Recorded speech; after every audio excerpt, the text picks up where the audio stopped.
Now, the Bram Weinstein Show on Washington's new home for sports, ESPN 630.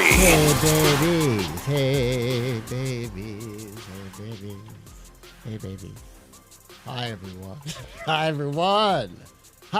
Both of my teams play tonight, everyone. Hi, everyone. DC's forever. Hi, everyone. Losing your mind over there. What's up? How's it going? This week sometime, isn't Shawne Merriman joining us? Yeah, in the 20 minutes. Okay, yeah. There you go. Yeah, just wanted to make sure I had that down pat. I thought it was today, but we didn't talk about it. Yeah, former Maryland star, former Chargers star, Shawne Merriman will join us. He's going to be promoting his Lights Out fight bouts this weekend. And I've already been told him, I'm like, I'll talk about that, but you must talk about Caleb Williams, please. So we're going to do that. Got it. Today. Okay. All right. Got so it. We'll talk to him in about 20 minutes. I did watch the Caitlin Clark show last night. Of course. Yeah. Who didn't? And I got a friend of mine texted me immediately. He goes, Vegas is always right. Because I think I went through this whole thing. We both went unders, yeah. Well, I didn't bet on, just to be clear, because I did. Full disclosure. I didn't bet on anything. Laid a little bit. I don't bet on sports because I can't. And it's probably better off for reasons but yesterday we were like the over-under is 168. Yeah. Something like that. Yeah. And I'm like 84 to 84. Let's just say it's close. 84 to 84. And then I looked at every score over the last week and a half. Nobody was in the 80s. Except for them. Not a single team. Yeah, Iowa did. Iowa scored 89 their last game. Their last game. Yeah, they scored 89. They blew out Colorado. It was like 89-69 or something. There was 21 points. Every other score, though, nobody hit 80. Yeah. There wasn't, you couldn't get within 25 of that over-under, and I'm like, that's silly. And then you went on to say that everybody's a rube that bets on sports, and that's what and then it Sucker, as Solly would call us. 90 in the first half. Yeah, I was like, oh, we're done. We're done on this one. Well, that's not that I care, because I didn't bet on it, so I don't care. I did, Yeah. Anyway, that was Caitlin fun. Clark, too. She was 32.5. That was pretty much blown up by the third quarter. So, yeah. The world was watching it. I mean, my Twitter feed was littered with, when Angel Reese tweaked her ankle, and then everybody's going on and on about the point guard who can't guard anybody. That was mean. Really mean. That's by the way, the joke of the night last night was everyone going, we've made it. Women's sports has made it because we're roasting the players just like we would in a men's sport. Super mean. Yeah, someone tweeted out like Kim Mulkey had a better defense against the Washington Post than she did against Caitlin Clark. That's a good one. Wow. There was another one I saw that it was in the bloodstream. It was completely in the bloodstream. So I'm dying to see the ratings number. Did it beat the championship last year? Which I bet it did, because it was Monday night. Nothing else sports-wise that was big was on. That's right. 7 o'clock tip. Perfect timing. Yep. Perfect timing. Right. So I'm dying to see what the ratings are. And I wonder if it's higher than the men's Elite Eight. I wouldn't be surprised. It wouldn't shock me either. I mean, I don't know anyone who wasn't watching that or at least paying attention to it last night. It was awesome. By the way, great job on the broadcast, too, all the way around. The halftime was fantastic. Ryan Rucco's been terrific on women's basketball for a long time. People just don't know it because they haven't seen it. He's very good. His little break-ins of like, hey, this is those of you that are new here. Here's how it works in the women's game. I was like, this is awesome. Like, this is exactly what I wanted to see and hear on a broadcast that has a massive amount of people watching that normally don't watch this side of the sports realm. So, no, just a great job all around on that side. I'm trying to figure out what Caitlin Clark's comp is. Like, is she Steph Curry? Her passing is maybe the best passing I've ever seen. So I don't really. Is she Magic Johnson and Steph Curry? I was going to say. Without the speed. She's not particularly fast, but she's very, like now that I've watched, the world has watched her, from the end of last year through the times I've seen highlights to the last couple of games where I've watched her. She's just got one of those feels for the whole thing that is just so unusual, and her range is very unusual. I call it the women's Steph game. And Steve Nash. Like, that's the only comp I've got, because I just think the passing is just different. Like, yes, it is. I think I saw Bob Ryan kind of said, like, yeah, she can pass. Everyone's like, don't undersell that, dude. Like, she might be the best passer ever when she's finding her teammates. And it's not like there are three people running at her and there's just wide open people. No, she's got a really good feel for the game. So she was fun to watch last night, and they won. And I saw the post-game press conference with Angel Reese where she was talking about how life has been difficult, really, probably since she became famous. Right. And women's sports made it because Twitter decided we're going to jump on you like we do on male athletes, which is good and bad. Sure. Welcome to the party. Right. The party ain't fun sometimes. Yep. The party has people throwing up on the side. Like that happens at the party. Yep. And so this is good that the sport is exploding, and it's good for women's sports in general. They're being mainstreamed differently than they have been in the past for sure, and there is a downside to the fame. And Angel Reese detailed it last night, and it was terrible to hear. Yep. Yeah. Really no, was. I mean, it was terrible to hear. And it's like, it's in today's day and age, it's not shocking, unfortunately. No, I mean, go ask any NBA player over the last 3 weeks when they talk about gambling. Every single one of them talks about how it's gotten completely ridiculous in the arenas of what people are saying to them. I've actually said, at what point, if you are in earshot of the players, is that not considered something you can yell out at the court? I know they're so in bed with all of it, but at what point do we kind of draw the line of you can't shout these things at NBA players, like gambling things? Right. I mean, I don't know how severe you can make the punishment, but I feel like we're approaching that point of people yelling and screaming about guys over-unders in the fourth quarter of a game that's already out of hand. So I mean, right. I don't know what you could do, but I mean, they have rules in there about inciting things. Typically, it's fan on fan. Sure, but and then every once in a while, someone says something so ridiculous to a player that they do something about it. And we've seen incidents of that. I don't know what the dude said to KD when he went over and got the guy to quickly change his tune. The other night, someone yelled Westbrook at Russ, and then he got mad about it and said something back to him. So there's varying degrees. The thing with it. Bradley Beal in Orlando, the game you were at. That's funny right. Enough. That was ridiculous. Got in his face too. about something gambling related. I think the gambling stuff needs to be off limits. It's gotten tough. Anyway, so welcome to the party, guys. You were there. We got a good show last night. USC's out, so we're not going to get the Juju versus Caitlin thing. So we won't have that. Wait till the WNBA for that one. We won't have that one. It's funny, if all of these women were coming out in the draft, and a couple of them are, because Caitlin Clark already said she's going to, and Angel Reese we think is going to. We'll see. They have another day. I think it's 2 days from when you lose, essentially. If they were one and dones, like the NBA, Juju would come out too, but I don't think that's going to be the case for her because the money seems to be at least everyone seems to believe the money is too high to stay in college. She's only a freshman, so maybe she'd stay. This would be maybe the most watched, sought-after WNBA draft ever. Yep, for sure. Yeah, absolutely. At least most heavily level of interest in it, for sure. Because it would be like the top 3 pick. It's like Caleb, Jaden Daniels, Drake May. It'd be that. Right. 3 can't miss prospects. Oh, look at that. Right. Look at that. And plus, all of them, feel like franchise-altering type players. The best one might be the USC girl, honestly. Actually, out of all of them. But Caitlin is certainly going to move the needle. And I do wonder what they're going to do salary-wise with her, because I think they're going to have to make some adjustments. The WNBA players don't make very much money. Of course, they can always get sponsorship, and a number of the famous ones do. But often they can't do this anymore. They used to go play in Russia because the salaries are very high in their offseason to go play there. I think we're at a point now where it's tilted. They're going to have to do something about this, and they're going to have to compensate her differently because she's going to fill arenas. So they're going to have to compensate her differently. And I guess we'll see what the TV ratings do when she goes over there. Are more people inclined to go watch professional women's basketball now because she's in it? We'll find out. Right. Well, I mean, I'm going to assume yes to see her in person.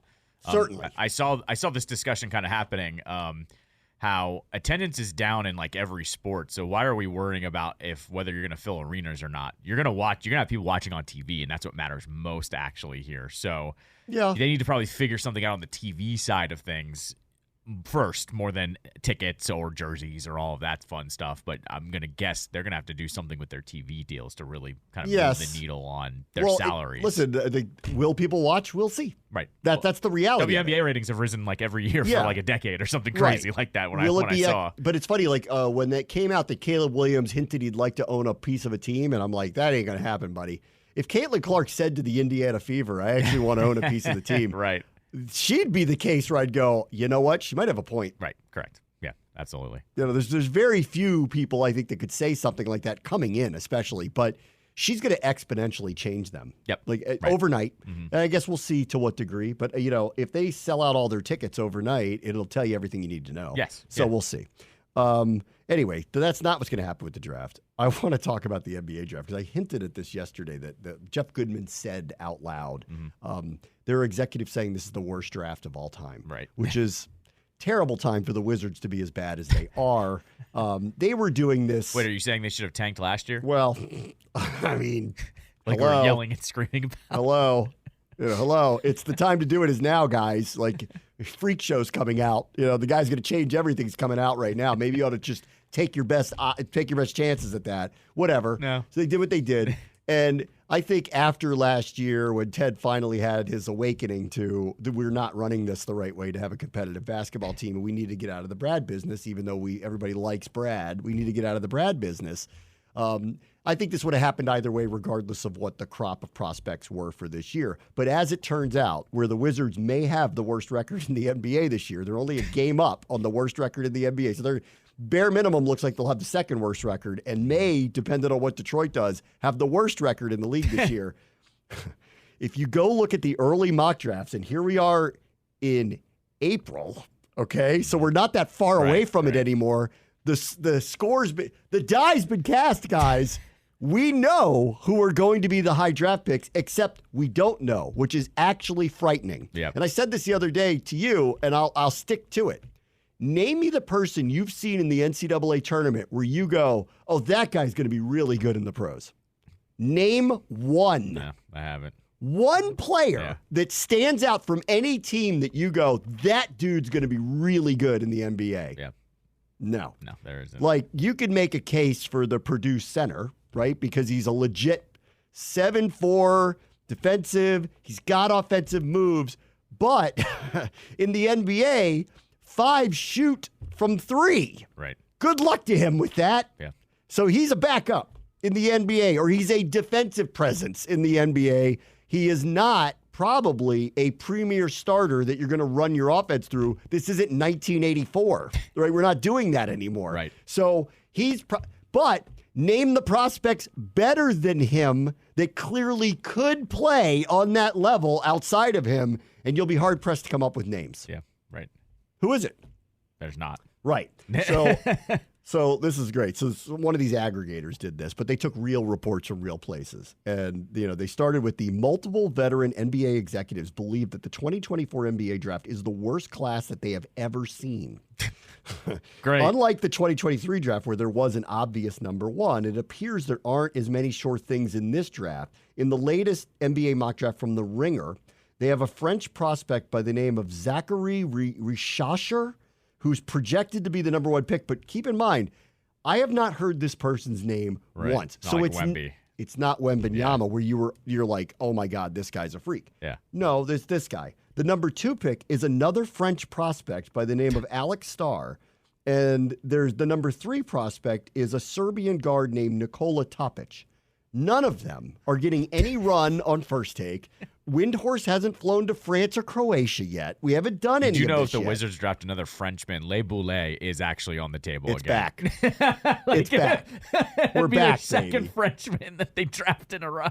Then they go on to say this. To show how inconsistent the projections are around this particular draft class, one just has to look at the Ringer's mock draft done by Kevin O'Connor and how the number 1 overall pick has changed as late. Before the start of the NCAA tournament, O'Connor had University of Kentucky guard Reed Sheppard projected to be the number 1 pick. However, he's now number 9 after he showed off a bunch of terrible shooting in Kentucky's first-round loss in the tournament.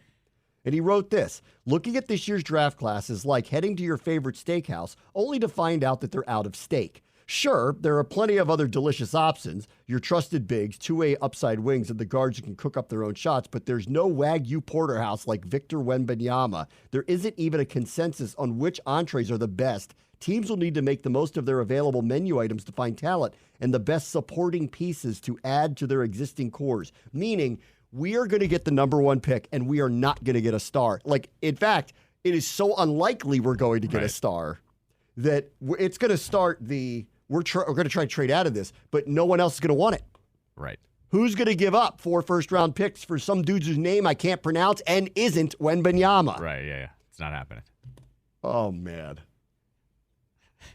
We've had the number 1 pick twice. Once ended up being Kwame Brown. In a situation like this, underrated in the Kwame Brown year is that was a terrible draft across the board. That's right. There were not many stars that came out of it, and there wasn't anybody really better than him coming out. So they took a shot on him. And he was 18. He was coming out of high school. John Wall year, they got a very, very, very good player. He was the consensus number 1 guy for consensus the whole number entire 1. year. Yeah. Very, very, very good player. So we are steamrolling towards the number 1 overall pick for the 3rd time this century, and the second time where we're going to land someone who is not a number 1 overall pick. Great. And if that's the number 1, who's the number 2? Right, yeah, exactly. And if that's the number 2, who's the number 3? Can teams just abstain and go pass? I don't want any of these people because I don't want to pay what it costs to bring them in. Or if you draft one of those guys from overseas, you hope that they don't come over right away. You know, in the NFL, if you don't get your pick in on time, you just lose your spot in line. You fall down the line. If I'm the Wizards with the number 1 pick, I might just go, you know what? Pass. We don't want the dude from France that we've never seen play ever. That happened. That no one at ESPN told me he's good. When did that happen? It happened like 5 or 6 years ago with the Ravens. Remember, their time ran out. Yeah. So you have to wait for the next team to Correct. make the pick. Then you have to run your card up there. Yeah. This has happened before. I think the Vikings did it once. It was the Vikings where they didn't get their pick in on time, and the other team ran up really fast and did it, and they got to jump them in the line. Does the NBA have the same rule? Could you believe for the number 1 overall pick, Adam Silver's like, with the number 1 overall pick, the Wizards pass. Pass.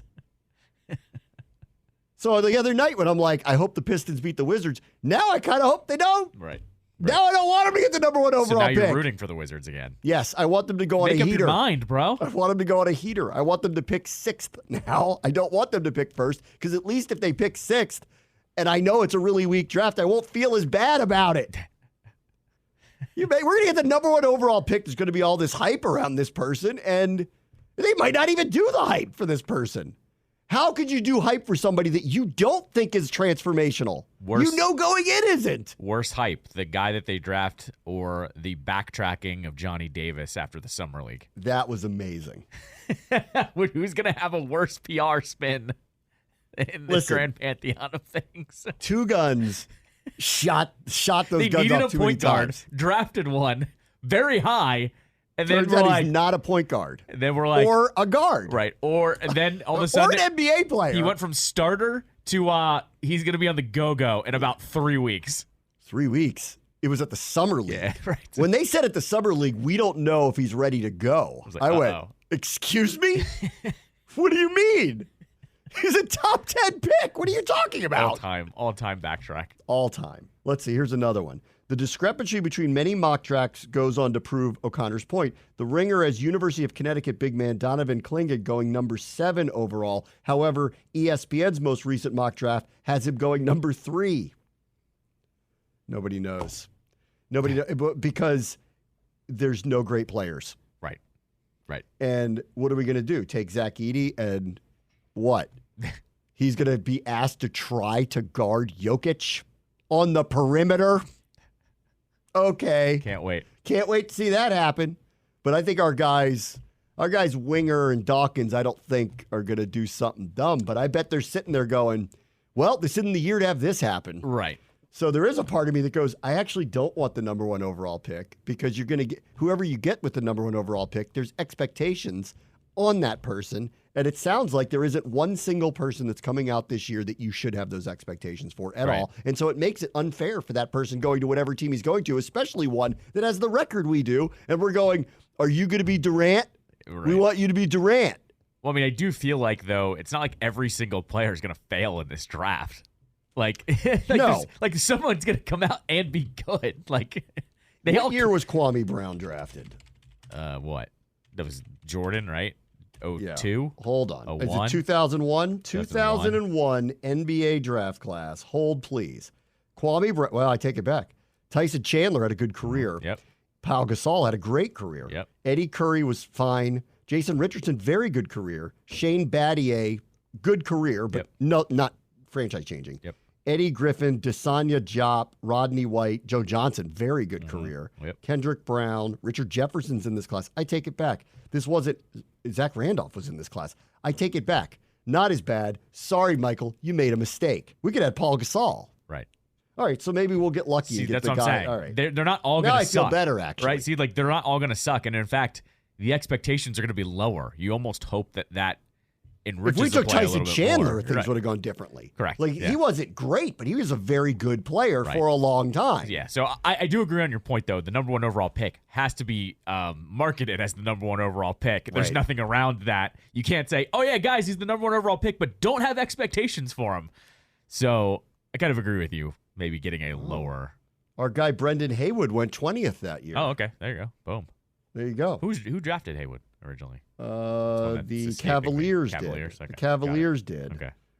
Yeah. Tyson Chandler went to the Clippers, and Atlanta took Pau Gasol, but must have traded him, right? Because he never played for the Hawks. Might have been just one of those draft day trades or something like that. All right. Listen, I didn't like that. A little worried. Yeah. One last thing on the NCAA tournament, because I saw this and I almost couldn't believe this. But the odds are out on what would the championship matchups be, dependent on the outcomes. Yep. Alabama-Purdue would have Purdue as a 5-point favorite. Alabama-NC State would have Alabama as a 5.5-point favorite. UConn-Purdue, UConn would be a 5.5-point favorite. If UConn plays NC State, they are currently installed as a 14-point favorite in the national championship game. That's ridiculous. 14? I mean, they've dismantled everybody. They've covered the spread for however many games in a row now. I guess. So, guess they don't think much of that DJ Burns guy. That's Vegas. 14. That's Vegas covering their you-know-what, because it probably is actually going to be worse than that. Maybe. Like, that would be my guess. Maybe. All right, let me take a quick break. Shawne Merriman's going to join us next. Bram Washington Show, ESPN 630, the Sports Capital. This weekend, Lights Out 15 is taking place. The main event on the card is Danny Ramirez versus Richie Palomino, a featherweight bout. And let's bring in the founder of Lights Out, the one and only Shawne Merriman, former star at the University of Maryland, former star in the NFL, and now a icon in the MMA world. How are you? What's up, Shawne? How are you doing? Hey, what's up, my man? How's it going? Hey, tell me a little bit about the event this weekend. What can you tell us about the bout? We got a huge fight, actually, man, lined up. 18 fights, man. It's the most fights we've ever had in one night. And I think that's due to just, us getting out there, right? We have fighters calling all over the country. But this Saturday, April 6th, Long Beach, California, who have Lights Out Extreme Fighting 15. You guys back there can, if you got Fubo TV, Fubo Sports will be live on Fubo, also airing, a few days later on Bally's and Amazon Freevee, MSG. So plenty of places to watch us, man. But this card, I think we got about 2 or 3 guys that are going to leave and go to the UFC after. I'm hoping I can keep them for another fight or 2, but they're that good, so you don't want to miss it. Are 18 fights? What time does this start at? How long? Is this all day? We are going literally for 4:30 to 10 p.m. Wow. And we'll be live on Fubo from 6 p.m. to 10 p.m. Pacific.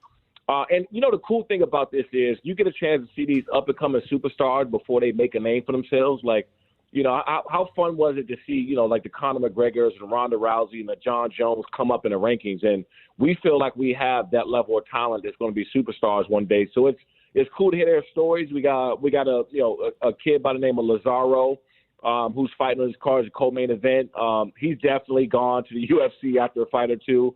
Got a great story from Cuba, and we're going to break down just, him and his family and the reason why he's fighting for his family and what kept him here in the country, and just really, really cool backstories. But you get a chance to see these guys before they become, big names. You've mentioned a couple times, like, you have fighters who are likely to leave for the UFC, and you sound like you're okay with that. But your goal is to build something that competes with them directly, right? And it's not just a feeder event?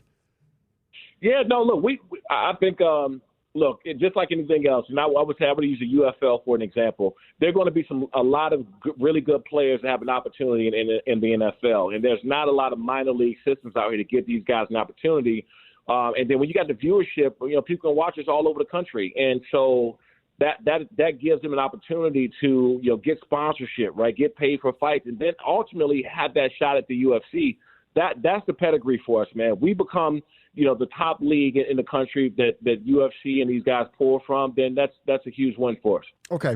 And you said you've got a number of guys that are calling you. So, like, you have fighters who are looking for the opportunity and they're, like, actively trying to get involved with you guys?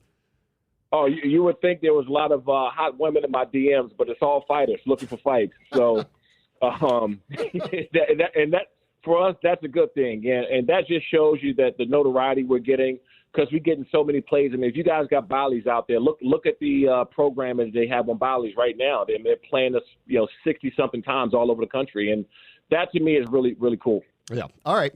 While we got you here, let's talk a little football, if you don't mind. I'm excited for your event this weekend.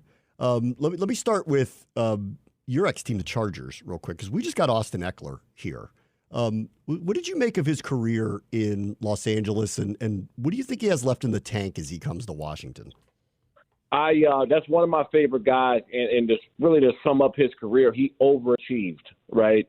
You talk about a guy who would just run down on special teams and do anything he possibly could to get on the field, to now being a starting running back in the NFL, man, that is hard to do. And, it's funny. I was working out in the gym with him probably a few weeks ago, and I don't think people realize how strong Austin Eckler is. I'm looking at him, and once you get retired, you're not pounding weights anymore, whatever. I'm going in, I want to stay lean, and I want to stay, fit. And he's over there just jumping around and weights everywhere. And I'm like, dude, listen, I'm retired, all right? Don't think I'm going to jump in a rep and set with you. It ain't happening. But I think he has a couple of really good years left in him. It's unfortunate that the team success didn't have a lot of success last year, and he kind of got dragged into just the turmoil and what's going on, being misused. He's going to be a quality back, man. I think that he's going to be a great 1-2 punch there and can do so many things. This guy can catch the ball out the backfield. He can block. He looks like a smaller guy, but he has nothing about that dude is small. He plays a lot bigger than what he is. It's no accident he scores as much as he does. It's someone who is a high-level defensive player. What is it about certain players that they just have a nose to score often? It's almost like they can see the light at the end of the tunnel, right? And somehow, some way, these guys love to turn it on when they got that opportunity. I've seen him do some things where he thought he was stopped and he just kept driving. Now we just talk about his strength. A lot of that comes in the fact, man, because he has this low center of gravity. He's very unexpected, man. And when he gets going and running downhill, he plays a lot bigger than what his body frame is. And that's the scariest part about him. But I think he's going to have a lot of success out there with Dan Quinn. Obviously, they're going to love to run the ball some. But also, too, man, he's a guy you can line up in the slot. If you want to take him out the backfield and line him up in the slot and get one-on-one with those running backs, he can do that as well with those linebackers. What did you make of the hiring of Jim Harbaugh? You buying into him as turning the Chargers around? He has to, right? I think I think it was a good move for both, right? There's no doubt that Jim Harbaugh's coming in. He moves the needle. We haven't had this level of excitement for the Chargers, I would say, in probably a decade or so, just about the opportunity and potential that now they can really slam on the gas. But vice versa, I think it was a good move for Jim Harbaugh. Like, he's been very vocal about coming back to the NFL. We all knew that he was going to make that move. He's been very vocal about what he feels about Justin Herbert. So that opportunity to come in and to back to the NFL level with a franchise quarterback, Joey Bosa and Khalil Mack just restructured their deals. You got Derwin James. They got a couple new pieces at linebacker that just came in, a new running back that came over, Gus, that came from the Ravens. So they have the main pieces of the puzzle. Now they need to go and draft a wide receiver, which is going to happen, and beef up that interior D-line and get themselves a 1 or 2 offensive linemen, and you off to the races. Okay. You're still out in L.A., right, Shawne? Vegas. How much did you get to see of Caleb Williams throughout his last couple of years in his career? A lot, man. And obviously, I've watched him since he was a kid, being from D.C., because all of my coaches were still back there coaching. They would always tell me about him, and I would then go and look and check him out. And I wish he would have went to Maryland. I mean, that's one of those things where you wish a guy like that stays home, right? And that's why it's so important for a lot of those local kids to stay home, because I truthfully and really believe that we have the best talent in that DMV area. Once we stay home, we can compete with anybody in the country. But I watch him a lot. So do you think it's a no-brainer for the Bears to select him, number one? Yeah, no, absolutely. And I think it'll be a mistake if they don't, because, if he doesn't go to the Bears and he goes somewhere else and have a massive success, and he has and I hate to make these comparisons, nothing like Patrick Mahomes, but if he has a Patrick Mahomes-like career as far as skill capabilities, and I talk about championships, the skill capability, it's going to look real bad. That's how people get fired, right? You pass up on the best available guy that you need. Also, they got rid of Justin Fields. They moved on from Justin Fields already. So, they got to fill that void. They almost don't have a choice. Yeah, I don't think they have a choice either. If I'm them and he doesn't turn out to be great, at least they could say, raise your hand if you thought we should have picked somebody else. Because if they don't take him and he turns out to be great, you get fired. That's how I see it. 100%. 100%. And look, I thought that Justin Fields was a lot better than kind of the information that's out there. We've seen Justin Fields get better every single year. He also was playing at a time when they wasn't a very good team, and he kind of grew into his own. And so Caleb Williams has to play well when he gets there because you moved on Justin Fields. And look, by the way, the last thing you want is for Justin Fields to go out and have success with the Steelers. Yeah. Right? That happens, and he gets those guys to, into the playoffs and championship, and Caleb Williams don't play as well as they thought he was. That also can lead to a firing. So it's a double-edged sword with that one. What did you make of Pittsburgh only having to give up a 6th-round pick to get him? A smart move by them. But, look, after the Bears let go of Khalil Mack and Roquan Smith and those type of guys, and they went on to have success somewhere else, I'm not surprised. I'm not surprised at all.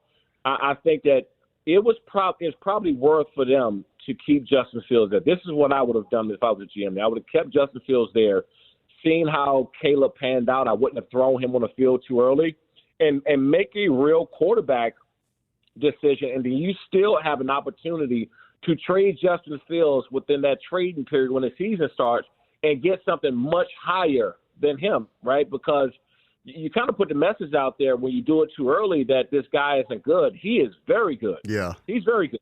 And so to only get a 6th-round pick for him doesn't look good on them either. Yeah, I agree. I don't know how close you're paying attention to what we're doing here, but we've changed everything. Adam Peters is here. Dan Quinn's here. They've signed 16 or 17 players now because they're reshaping the roster. What's just your general takeaway from what's happened so far in Washington as they change everything? Well, I think even before when they made the move with Sweat and Chase Young, I think that was a clear sign that it was going to be a lot of moving parts, right? A lot of moving parts there. One thing that it would be a tough position to be in is Howe, man. I think that Howe can play.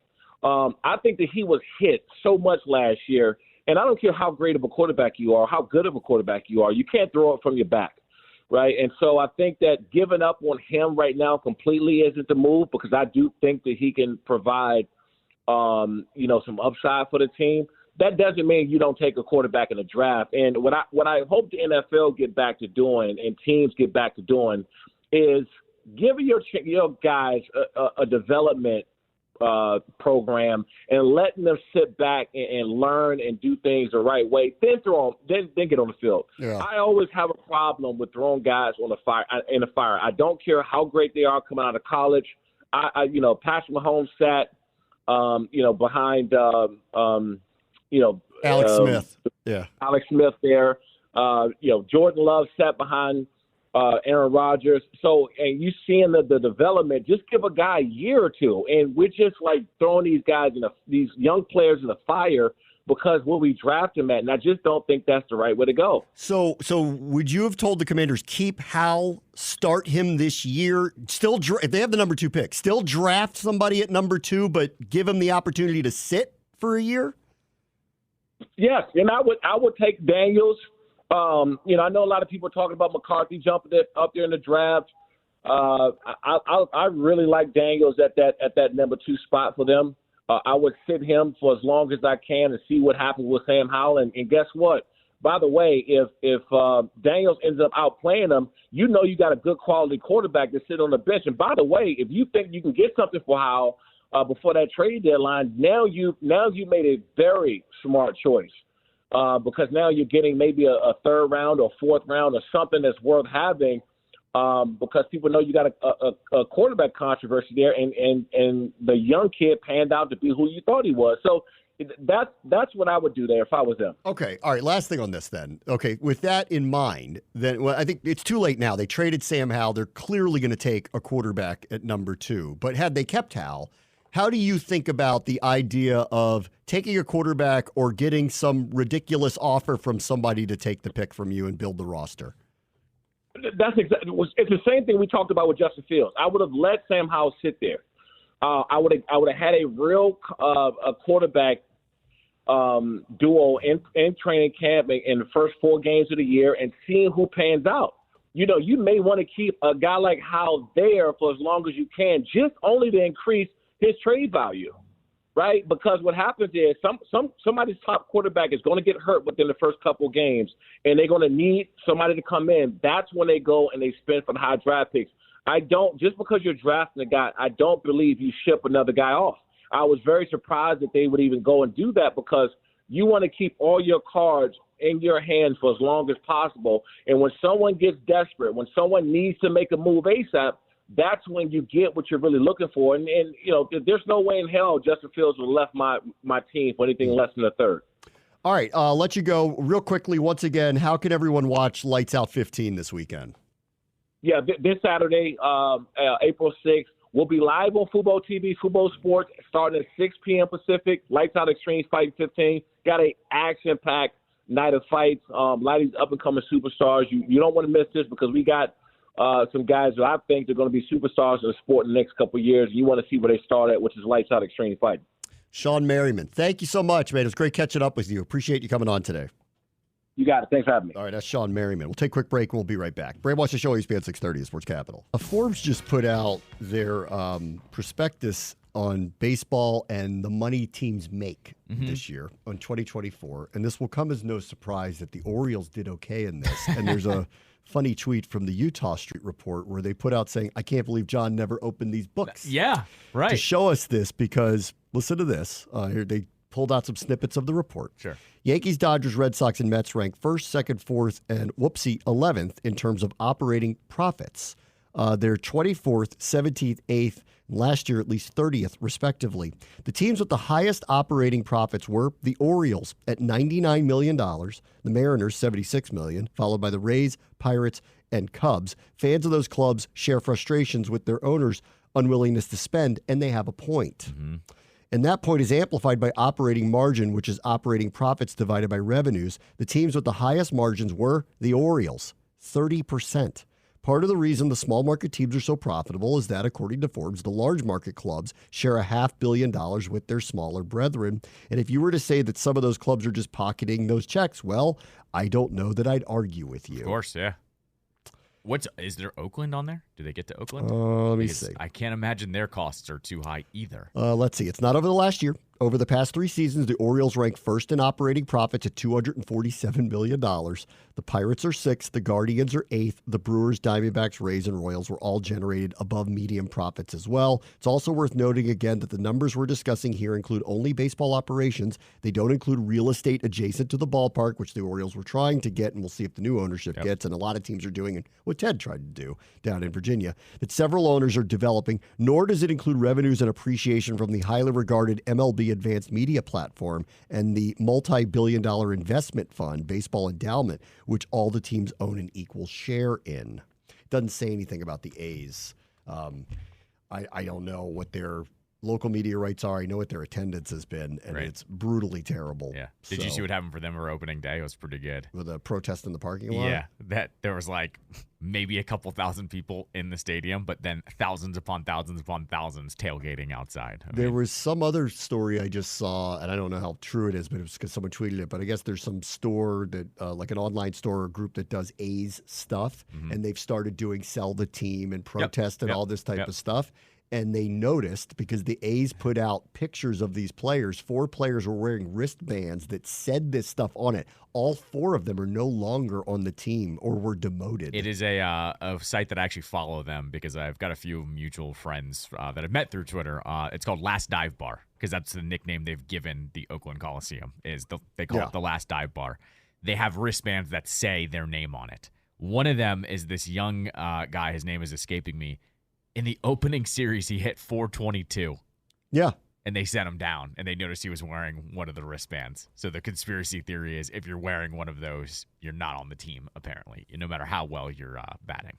So I'm not going to describe this as a problem per se, but the Orioles and the Rays and some other teams that don't really spend very much, winning the operating profits race is not an incentive to go spend a lot more. Sure. Now, in the Orioles and Rays case, they have good teams, so there's no real reason to do that. I was going to say, the Rays made it to a World Series. They make trades, and they've actually signed guys to big contracts. Yeah. Like, they don't sign everybody, but they've signed a couple of guys to massive contracts. The Orioles are all a making of having terrible teams, drafting extraordinarily well, and hitting the lottery on some of these guys. They ended up being great, and who knows how good. Each one is circumstantial. With the Orioles, too, they tore it down. They paid Chris Davis and then decided to tear it down, and that was a bad contract. let's see what they do on the other side here. You would hope it's going to be different with new ownership group, right? I will hear from the big market teams that do complain about the shared expenses where they go, they're just eating the money. Yep, right. And like here we are in an arms race to get talent. But then I'd go back to them and say, why can't you do it the way they're doing it? Why don't you go hire your own Mike Elias and you don't have to spend? And how much money would you be making if you had those teams? And oh, by the way, you'll be more willing to supplement it with salary that these other teams won't. So that's kind of on you. The Dodgers are the perfect example of this, where they have all of these prospects that come up and play really well.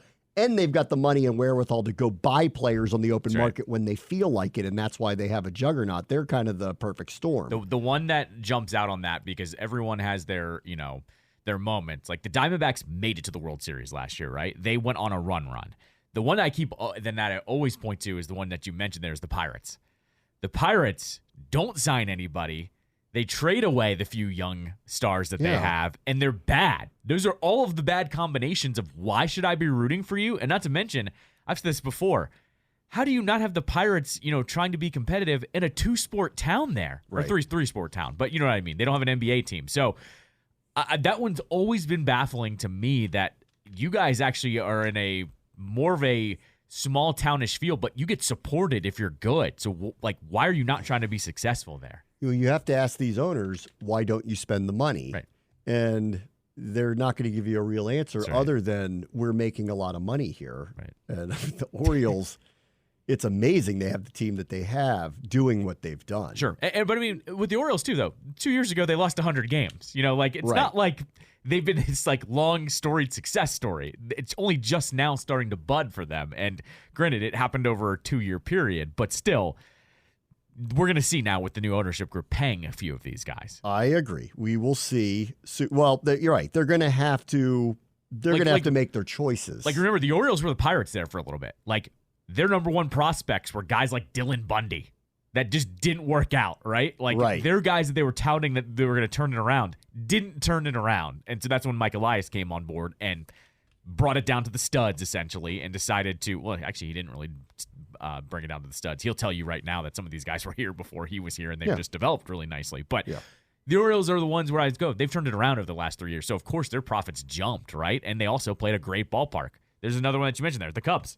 Yeah. Cubs, we've talked about it on this show. The worst thing they did was win, because then they're not the lovable losers anymore. It's, why aren't you winning now? Because we saw that you could do it, and you won a World Series, 8 years ago at this point. They have selectively spent in recent years. Sure, right. But their fan base has been they haven't gone crazy and gotten to an arms race with anybody. Exactly, right. And that's, honestly, too, a winnable division as well. So I think their fan base is, you spoiled them. The secret was out. You can't put the toothpaste back in the tube winning a World Series. They want to win now, and all of a sudden, the expectation is way more higher for them. All right, let's get into hockey here for a moment. Not a great night for the Capitals last night. Detroit did beat Tampa, so that wasn't great. That was not a good result. I didn't mention this in the first segment. ESPN Plus was worth every penny last night, because you can do a quad box, and you get to pick what's on the quad box. You had Caitlin Clark, Red Wings Lightning, Flyers Islanders, and then I just threw on because Toronto was playing Florida. So Austin Matthews. Let's just put Austin Matthews in the corner. Sure. Audio was, of course, the Caitlin Clark Reese show, but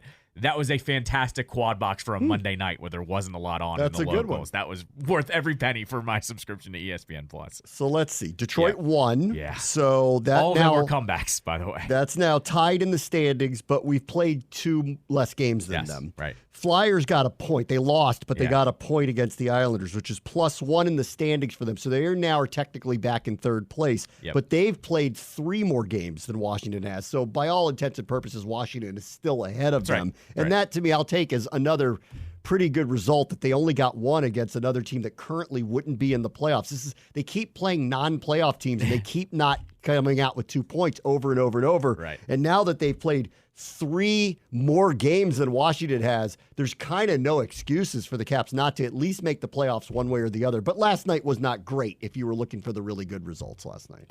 I will say this for the Flyers. They've thrown up their desperation attempt here. They finally have brought over their goaltender, Ivan Fedotov. Do you know about this kid? No. He's not even really a kid. He's 27 years old. They drafted him in 2015. Oh. He was a 7th-round pick, but he's a massive human being. He's 6'7". Oh. Torts saw last night. They were down, I think it was tied actually 2-2, but 2 of the goals were soft. He put him in for his first game action last night, and that was my first sign of, they're going to let this guy stand in the net at 6'7" and try to put them on a run. This is what's going to happen with the Flyers. They're going to try and attempt to have him play, and that's exactly what happened last night. He's their DJ Burns. He's going to throw him out there. Well, Let's see. It's really funny.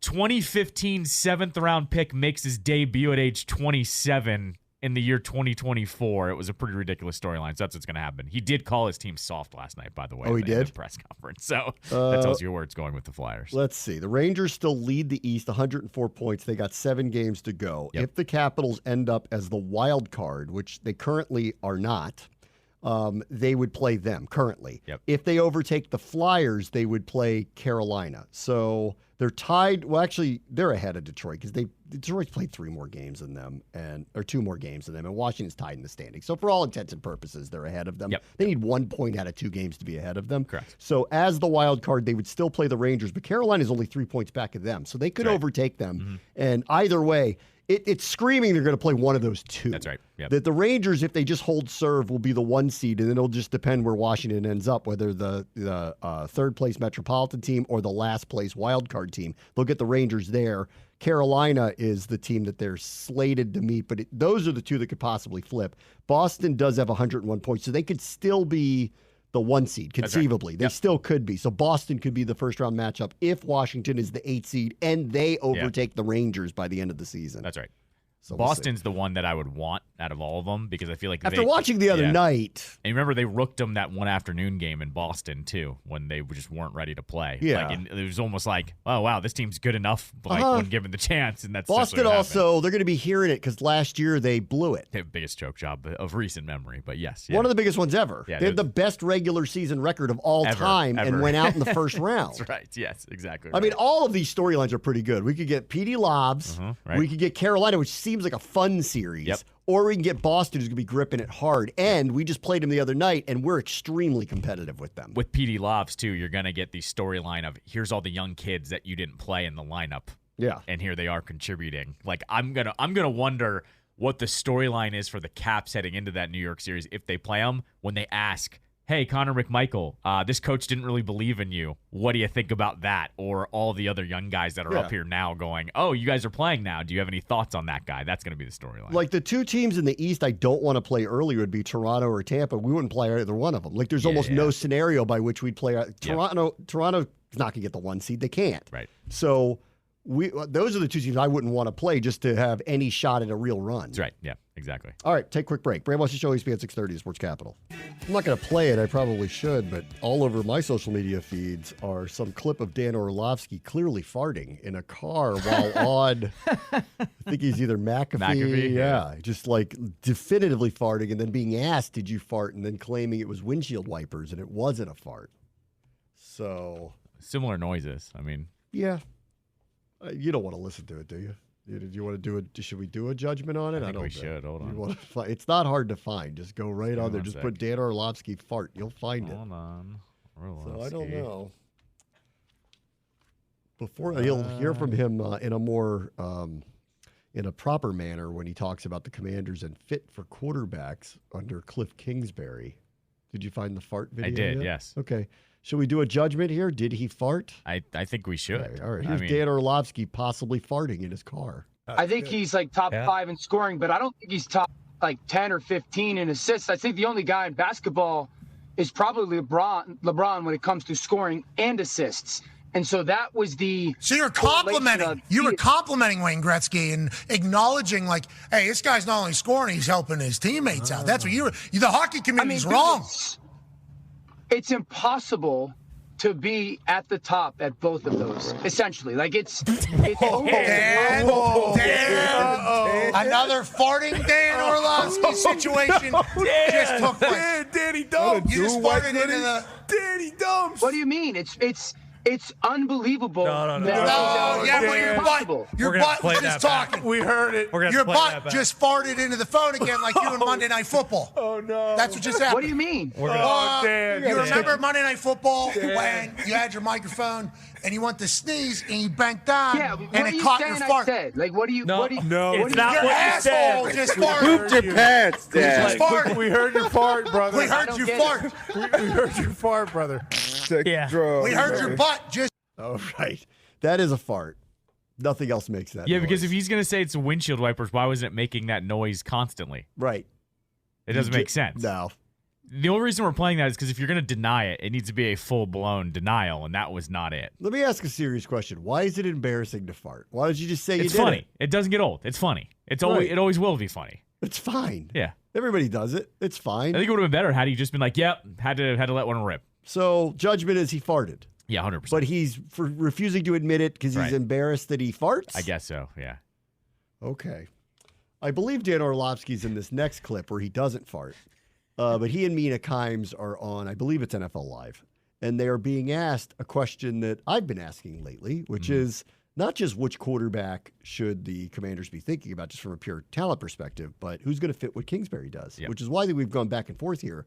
I don't dismiss the idea of Drake May because when they talk about some of the things they've been talking about, that kind of is Drake May. Right. Like when they talked about Mariota, everyone was like mobile quarterback. And I went, well, actually, some of the things that he does is some of the things May could probably do really well too. Right. So don't not believe it couldn't happen. I think it's still a possibility. I still think they're going to go Jaden Daniels, but you never know, right? So here was their conversation on fit for Kingsbury. They brought in Cliff Kingsbury to run the offense. Mina, they'll likely have their pick of any quarterback not named Caleb Williams. Who fits best there?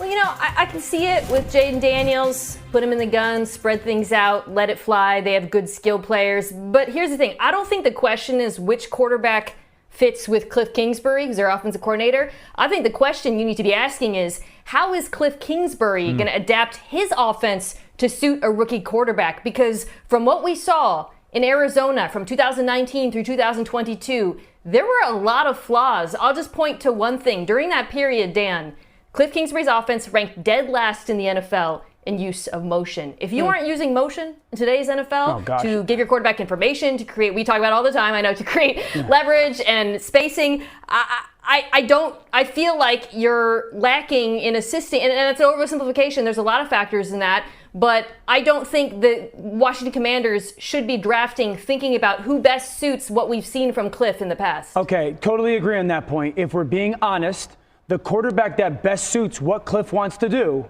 is Caleb Williams, just because of the point guard element, catch and throw, and also the ability to run. I do not think that the best, at least plug and play person is Jaden Daniels. Jaden comes from a place that they did use a ton of shifting. They did use a ton of motion into LSU. The other quarterback that I think makes a ton of sense, and it's probably not at 2, is the guy that you just talked about, Bo Nix. Bo Nix is really a point guard. That's really what he developed to become in Oregon. So I know that's not where they're going to get slotted, but to Mina's point, if it's about Cliff and Washington, those are the 2 best players that you want to take and just plug and play into that offense. Okay, so you officially scared after hearing that one? A little bit. Yep. When Orlovsky goes, the guy they should take is Bo Nix. Yeah, I mean. Well, I was actually more scared at Mina's first point of they used like no motion, and they were the worst team in the NFL at the time for no motion. It's interesting. Okay, so go back a few years ago. We would talk about them, and the running thing was, are they well coached as the season progresses? Right. And their offense would start to kind of nosedive as the season would go along. And some of that might be homework clause.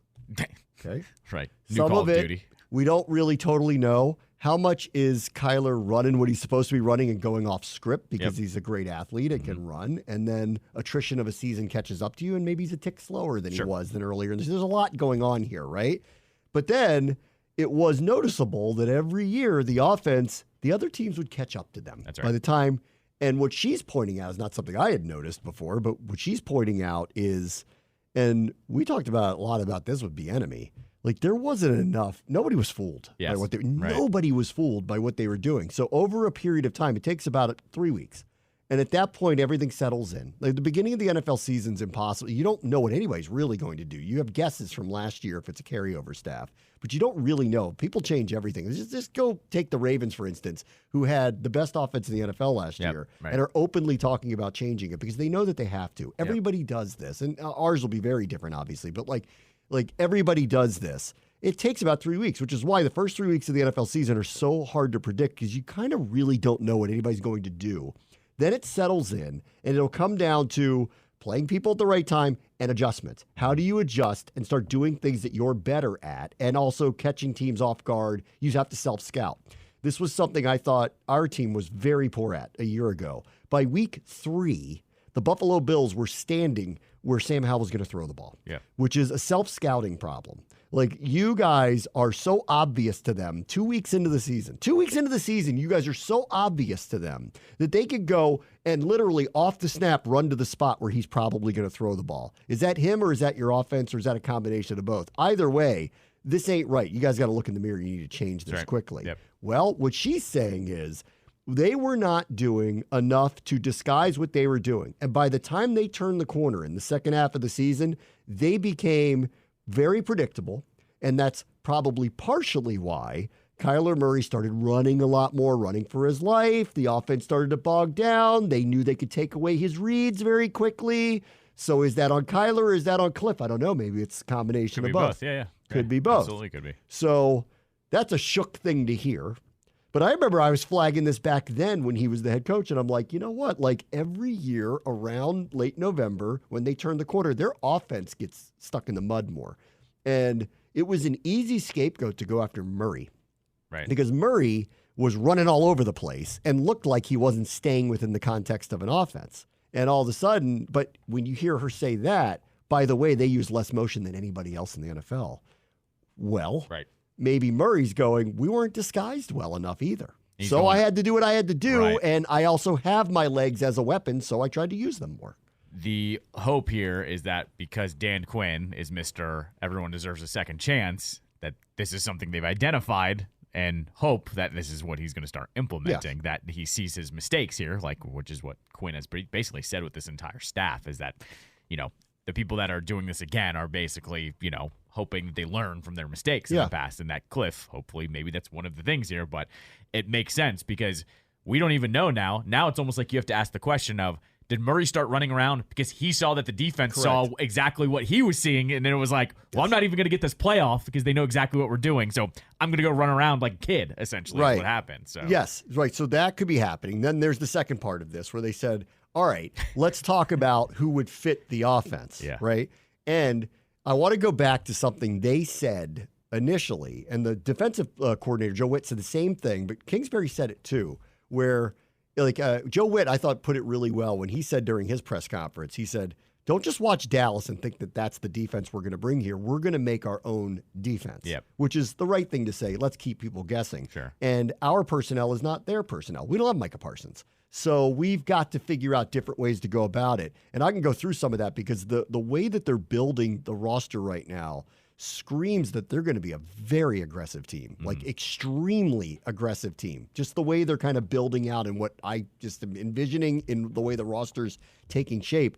Like their best attributes of some of the players that they've brought in are straight ahead, straight line blitzing players. So it screams that they're going to try to bring a lot of heat, which scares me with the corners right now, which is why I think they got to do something at that position. But they said, don't just watch what we did. We're going to build something new. I think that kind of needs to happen with Kingsbury here, too, to Mina's point and to what they were saying. Now, on the other side of it, where they said, okay, let's talk about the fit then. If we're going to talk about this for real and not just let's just take best talent off the board. Because if you're going to do that, this is where I've landed on it. When you watch Jaden Daniels and you watch Drake May, it's going to be very difficult to turn down Jaden Daniels. The talent discrepancy is just so high. Right. Like, may have a better arm, right? Okay. But, like, the athleticism, the ability to go 0 to 20 to get out of the pocket, he is actually very accurate from the pocket. His fundamentals actually look very good. He's not just a traditional running quarterback. Like, I think he can be a pocket quarterback, too. And that's why I keep landing on, I think that's the direction they're going to go because everything I see, I don't know how you turn that down if you're going to compare the two. I think they both could be very good, but I don't know how you're going to turn that down. But if they're right and they're like, the offense he's going to bring with him from Arizona, not USC. I didn't watch them enough to really know. But if they're going to bring them over, well, maybe he's not actually the right exact pick. And if he isn't, it ain't Bo Nix, because this place is going to lose its mind. And that ain't happening at 2. Right, yeah, exactly. Well, right. There's no chance that that's happening at 2.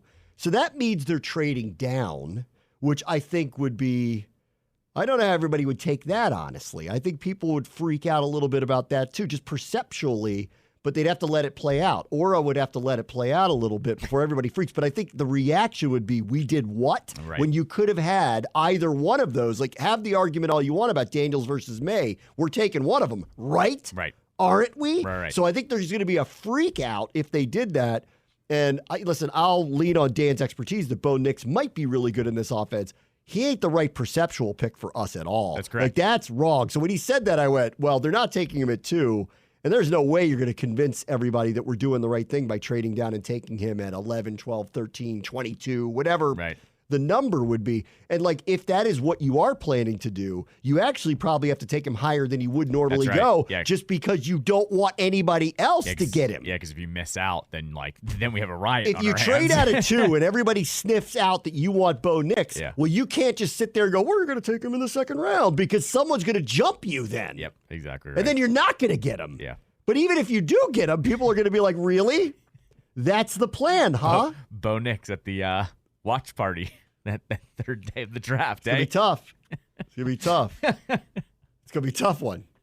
What do you think of the name Red Wolves, Bo Nix? I didn't know if you were doing Joe Gibbs or Smoot there. Smoot. It was an attempt at Smoot. They're becoming one person. That's weird. You didn't have the twang as much. Yeah. So I thought, Bram. is that Joe Gibbs? Bo Nix, my favorite quarterback ever, Bram. See, it's kind of morphing into it is morphing into that. So, all right. So let's take all right, I'll hear out Orlovsky just saying but the conditions aren't there for them to take him. Right. If they didn't have a first-round pick and they were early, like 2 second-round picks, I'd be like, all right, I guess I have to hear that out. Right, I have to hear that out. Right. But because of where they are, that's not what they're going to do. Well, then they both kind of agreed that Daniels isn't the right person for this offense. And I do think it's a fair question to ask while we're doing this, that you can't just, I've been watching it from the talent upside, his growth, because I saw it from Arizona State to LSU. And I've been like, it's going to be hard to turn this guy down. If it wasn't for Caleb Williams, he probably would be the number 1 overall pick. But because Caleb's in it, he won't be. And so it's hard to turn that down. But when they said the stuff the other day about Mariota does this and he's a big part of this, and I went, that's actually what May does. I know people keep hearing Daniels. That's what May does. Sure.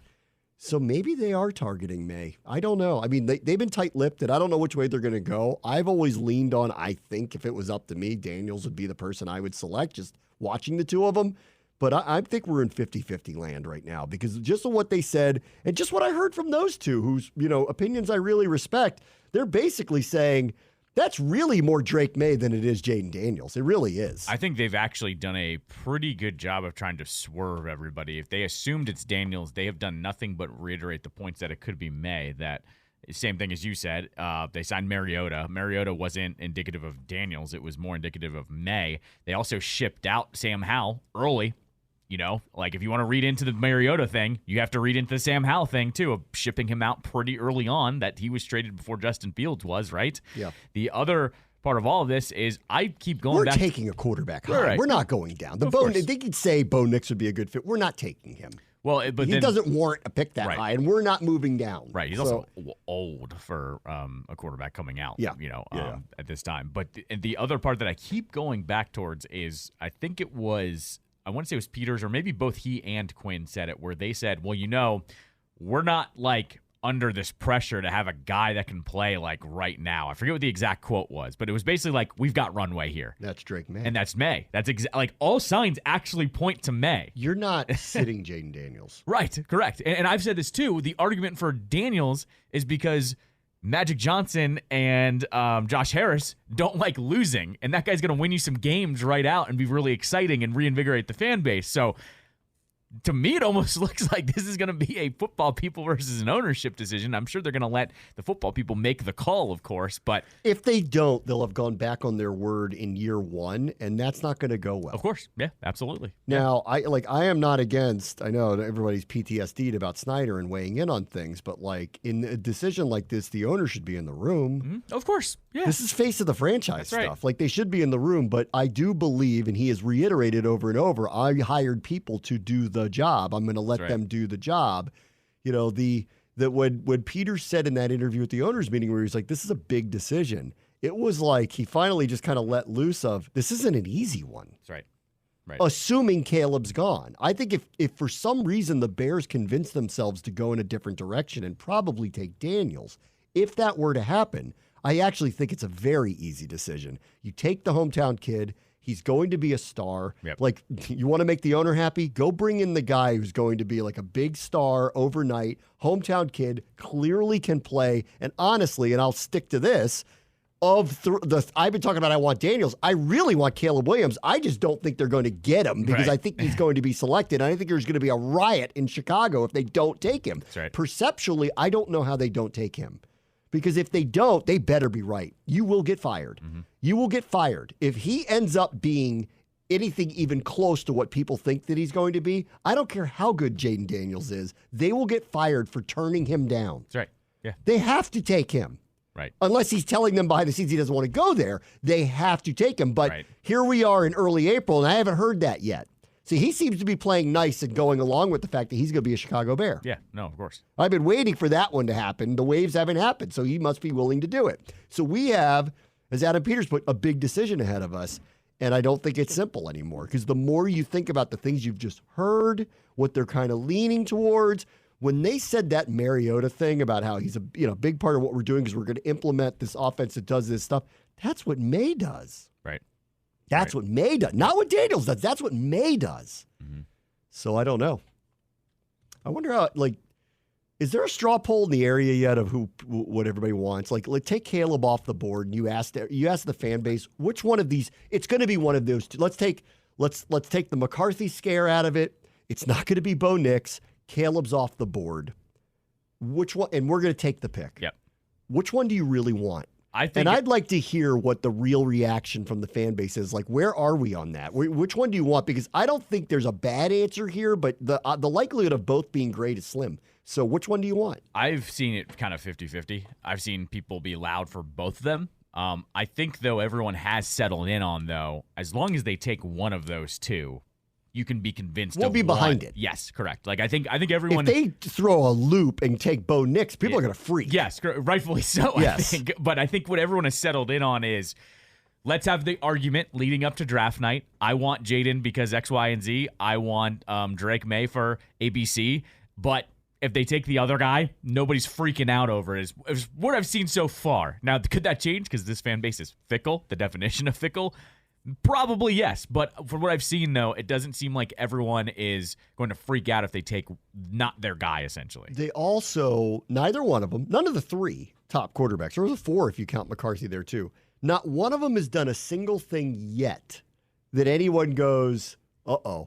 Right. With the exception of some people are turned off by Caleb's personality and some of his choices with fingernail polish and phone cases and dresses and all this stuff, which I personally could give two you-know-whats about. Like, I don't care. Yeah. I think he's a really great player, and I'd like to have him on this team. I don't think we're going to get him. I see enough on social media in troll land where people bring it up a lot, and it's 20... No, player. It's 2024, all right? Get with the times. Like, people's personalities, people are more open to showing off their personalities than they ever were in the past. Get over it. Right. Everybody had their quirks. They just kept it behind closed doors. Who cares that he paints his nails? This guy throws 25 touchdowns to Terry McLaurin. You're going to like him. That's right. Okay? Right. So, let's all get over. Like, who cares? Like, I don't care what he paints his nails with, who cares? Anyway, whatever. Like, that's the only thing, though. I haven't heard anything about Daniels that anyone's worried about. Right. One exception that I don't want to bring up because there's a family member that people are starting to write about, and I don't like to talk about it because I know nothing about it at this point. And with Drake May, I've heard nothing. Not a thing. Mm-hmm. J.J. McCarthy, not a thing. Nothing. Bo Nix, for that matter, not a thing.